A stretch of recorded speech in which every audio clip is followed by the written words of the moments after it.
In Origin, sometimes it's your bench players that can make the difference. A player or two can come on and inject some energy, incisiveness, or brilliant play to tip the match in their side's favour. Despite the 2021 series, State of Origin is very rarely one-sided, so an X-Factor player coming off the bench can sometimes beat the difference. And by one-sided, I mean in a single match, not across an 8-year period, as we saw with the Maroons and their nearly decade of dominance. So for New South Wales, I see Ryan Matterson as that X-Factor player, and I'm not just pointing him out because he's a Parramatta player and I'm a Parramatta fan, but it's because of the role he's playing for Parramatta at the moment and how I see it matching with the style of Brad Fittler. Matto is currently in his career best form, to be honest with you. He's undergone a big change since he was a junior player at the Eels when he was a 5'8", so probably the largest 5'8" in the under-20s. He's gone from a half to the back row, and now he's playing in the middle. And for Parramatta, he's either kind of coming on and playing in a lock type role, or sometimes he's even moving into the front row just to take the ball up.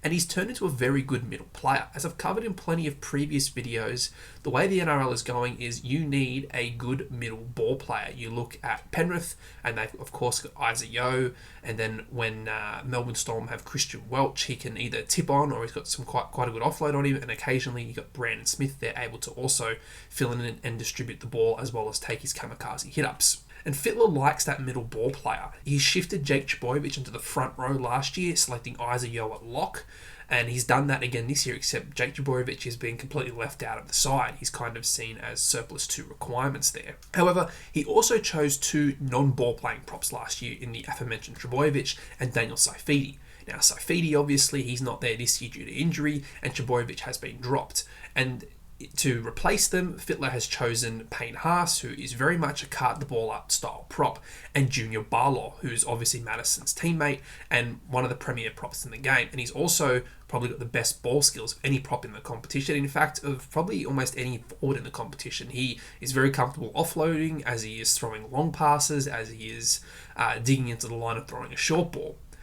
So Barlow gets through a lot of work for Parramatta when it comes to passing, and I've popped that video in the description below alongside his teammate Nathan Brown, who also plays in the middle and at the moment is coming off the bench with Ryan Matterson. And with Yeo, Freddie has two good ball playing forwards to start with. Yeo generally plays the 80. We don't know if he is going to play the 80 this year. Freddie might try and rotate him with Ryan Matterson to just keep Yeo fresher for longer.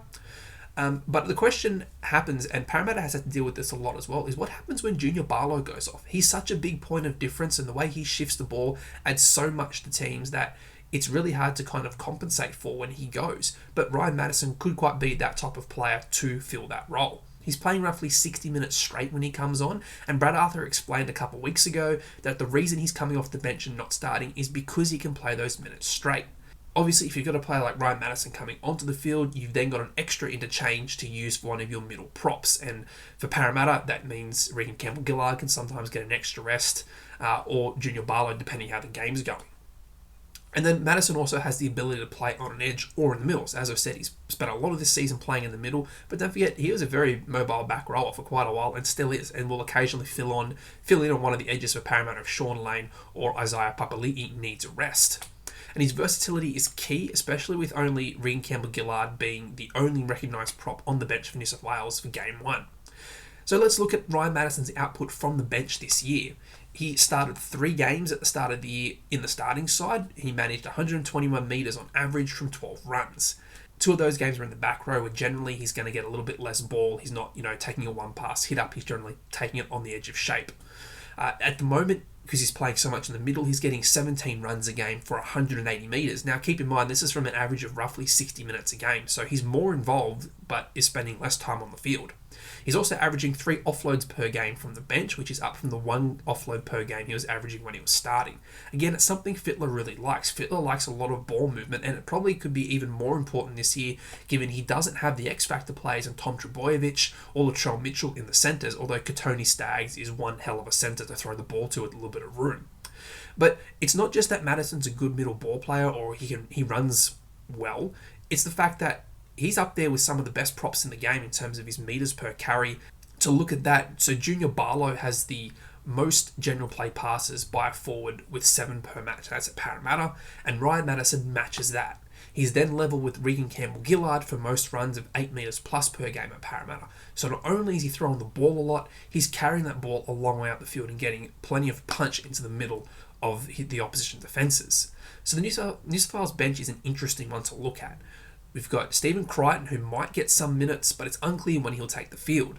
Brad Fittler said he was basically injury cover for chunks of the back line and they'll shift players around if they need to, which seems odd. He's a specialist centre who can play a bit of fullback.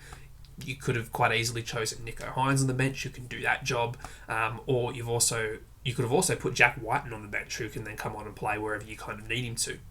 Obviously, Regan Campbell-Gillard fills in a prop. Liam Martin can fill a position in the edge, or he can play in the middle, and it's the same for Ryan Matterson. Obviously, he can play edge or middle. It really depends on if Isaiah stays on and how Brad Fittler wants to use him there. Although at the moment, you could say his best value is coming from the middle. So would you really want to move him from the position that he's playing his best football at?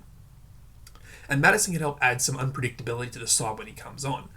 Due to that extra ball playing, he can tip onto the mobile Blues pack, or he can be using it to pop his offloads. I don't expect him to play the 60 minutes like he does for Parramatta. It's very rare that bench players at clubland, when they move into Origin, play the same amount of minutes. But then again, 50 minutes isn't entirely out of the question. It can be a very effective 50 minutes.